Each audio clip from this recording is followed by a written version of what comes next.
ಇನ್ನು ವೃಷಭ ರಾಶಿ, ರವಿಯ ಚಾರದಿಂದ ಸ್ವಲ್ಪ ಪ್ರಗತಿ ನಿಧಾನವಾಗ್ತದೆ. ವ್ಯಯದಲ್ಲಿರ್ತಕ್ಕಂತಹ ರವಿಯ ಸಂಚಾರವು ಈ ತಿಂಗಳಿರುತ್ತೆ. ವೃಷಭ ರಾಶಿಯವರಿಗೆ ಪ್ರಯತ್ನ ಮತ್ತು ತಾಳ್ಮೆ ಎರಡೂ ಮುಂದುವರಿಸಿಕೊಂಡು ಹೋಗಬೇಕಾಗುತ್ತೆ.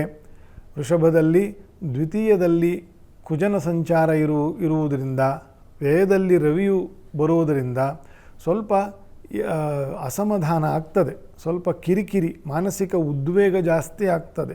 ಯಾರಿಗೆ? ವೃಷಭ ರಾಶಿಯವರಿಗೆ. ವೃಷಭ ಅಂದ್ರೇ ಉದ್ವೇಗ ಅಲ್ವೇ, ಗೂಳಿ ಅಂತ ವೃಷಭ ಅಂದರೆ.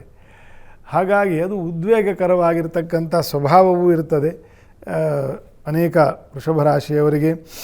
ಹಾಗಾಗಿ ಸ್ವಲ್ಪ ತಾಳ್ಮೆ ಮತ್ತು ಪ್ರಯತ್ನ ಎರಡನ್ನೂ ಮುಂದುವರಿಸಿ ತಿಂಗಳ ಕೊನೆಯಲ್ಲಿ ಸ್ವಲ್ಪ ಬೆಟರ್ ಆಗ್ತದೆ.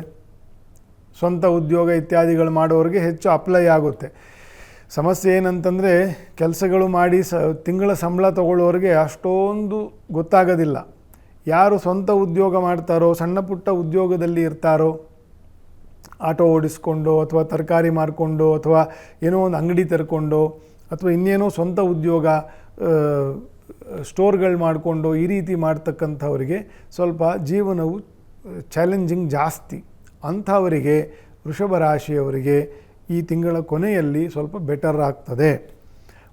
ಬೇರೆ ಬೇರೆ ಕಡೆಯಿಂದ ಉದ್ಯೋಗದ ಅವಕಾಶವೂ ಕೂಡ ಬರುವ ಮಾಸ ಏಪ್ರಿಲ್ ಮಾಸ ವೃಷಭ ರಾಶಿಯವರಿಗೆ. ಓವರಾಲ್ ಎಲ್ಲರಿಗೂ ಔದ್ಯೋಗಿಕವಾಗಿ ಒಳ್ಳೆಯದೇ ಇರತಕ್ಕಂತಹ ಮಾಸ ಇದು. ಅದರಲ್ಲಿ ವೃಷಭ ರಾಶಿಯವರದ್ದು ಖರ್ಚಿನ ಮೇಲೆ ಸ್ವಲ್ಪ ಗಮನ ಇರಬೇಕು.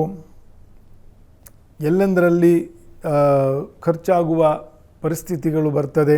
ಅವರಿವರಿಗೆ ಕೊಡ್ತಕ್ಕಂಥದ್ದು ಕುಟುಂಬದವರ ಅಥವಾ ಮಿತ್ರರ ಸಲಿಗೆಗೆ ಒಳಗಾಗಿ ಖರ್ಚಾಗ್ತಕ್ಕಂಥದ್ದು, ಈ ರೀತಿಯೆಲ್ಲ ಸ್ವಲ್ಪ ಖರ್ಚಿನ ವಿಷಯದಲ್ಲಿ ಸ್ವಲ್ಪ ತಲೆಬಿಸಿ ಇರ್ತದೆ. ಅದನ್ನು ಸ್ವಲ್ಪ ಗಮನ ಇಟ್ಟುಕೊಂಡು ಖರ್ಚು ಮಾಡಿ. ಶ್ರೀ ದುರ್ಗಾದೇವಿಯನ್ನು ಪೂಜಿಸಬೇಕು. ಬೆಳಗ್ಗೆ ಸಂಜೆ ದುರ್ಗಾ ಸ್ತೋತ್ರ ಪಾರಾಯಣೆ, ದುರ್ಗಾ ಸೂಕ್ತ ಪಾರಾಯಣೆ, ಕುಂಕುಮಾರ್ಚನೆ, ದುರ್ಗಾ ವಿಗ್ರಹಗಳಿಗೆ ಅಲಂಕಾರ ಸೇವೆ, ಈ ರೀತಿಯ ಅಮ್ಮನವರ ದರ್ಶನ. ಮಹಾಕ್ಷೇತ್ರಕ್ಕಾಗದೆ ಹೋದರೂ ಮನೆಯಲ್ಲೇ ಅಮ್ಮನವರನ್ನು ಸೇವೆ ಮಾಡ್ತಕ್ಕಂಥದ್ದು, ಅಮ್ಮನವರ ಸ್ಮರಣೆ ಪೂಜೆಯನ್ನು ಮಾಡ್ತಕ್ಕಂಥದ್ದು, ಈ ರೀತಿ ದುರ್ಗಾ ಪ್ರಸಾದವನ್ನು ಶಿರದಲ್ಲಿ ಧರಿಸಿಕೊಂಡು ಮುಂದುವರಿಯಿರಿ. ಒಳ್ಳೆಯದಾಗ್ತದೆ ವೃಷಭ ರಾಶಿಯವರಿಗೆ.